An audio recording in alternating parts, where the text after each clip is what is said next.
Ndabaramukije bakunzi ba Radio Television Burundi bwiza. Nitwa Nyoni Shad. Kwigenekerezo rya 10 ndamukiza umwaka wa 2021, Fondation Femidejabat yaragendeye ku bitaro Roi Khaled mu ntumbero yo kwifuriza abagwayi baho Pasika nziza. Uwo musi mukuru ukaba wahimbajwe ku isi yose tariki 4 ndamukiza umwaka wa 2021.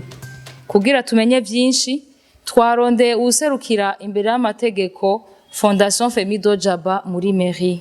Mwoshobora kwidondora kugira abatabazi babamenye. Murakoze, nitwa Gahungu Liliane, nkaba serukira imbere y'amategeko Fondation Femidejabat mu gisagara ca Bujumbura. Ico ciyumviro mwacyumviriye gute?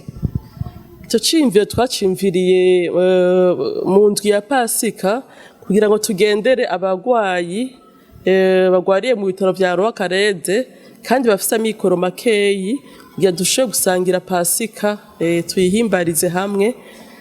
Twase kuyisangiza twenyere Pasika tuhitamo ko twoja kuraba abagwayi batashoboye kuronka ingene bayihimbaza kugira tuyisangire tuyihimbarize hamwe. Mu migambi yanyu nka Fondation Femidejabat muriyumvira guserukira ku bindi bitaro muje gufasha abagwayi?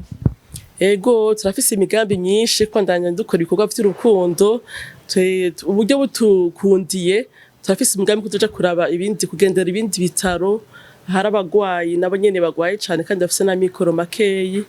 Eka mugasi bitaro gusa turafise n'imigambi kugendera amabohero atandukanye hano mu gisagara ca Bujumbura aho hari abantu batamerewe neza bafise amikoro make cane.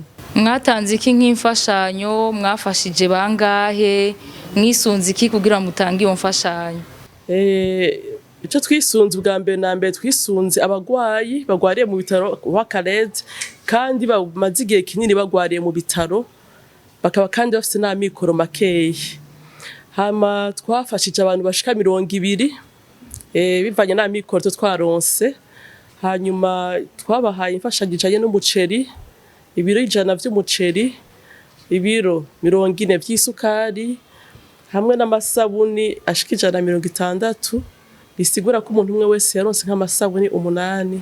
Muteguriye iki abene gihugu muri uyu mwaka wa 2021 nka Fondation Femidejabat?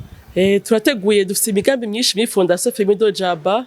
Turafise imigambi myinshi y'iterambere ijanye n'urukundo hamwe n'akaranga n'imico kama. Hari ibikorwa vyinshi muri Fondation Femidejabat dukora. Ivyo byose turabitega kuzobikora muri no mwaka w'ibihumbi 2021.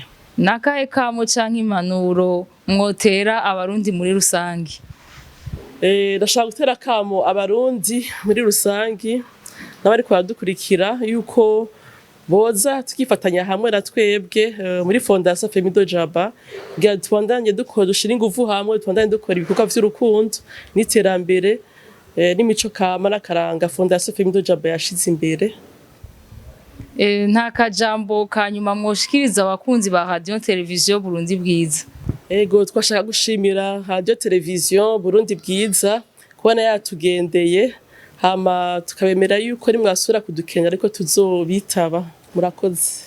Ndangije ndabashimira kuri uwo muco muduhaye, nizera ko nitwasubira kandi kubatumako muzotugamburukira mukaza. Shimira kandi abadukurikiranye mwese kuri Radio Television Burundi bwiza, tubifurije kuroranirwa mu miryango yanyu.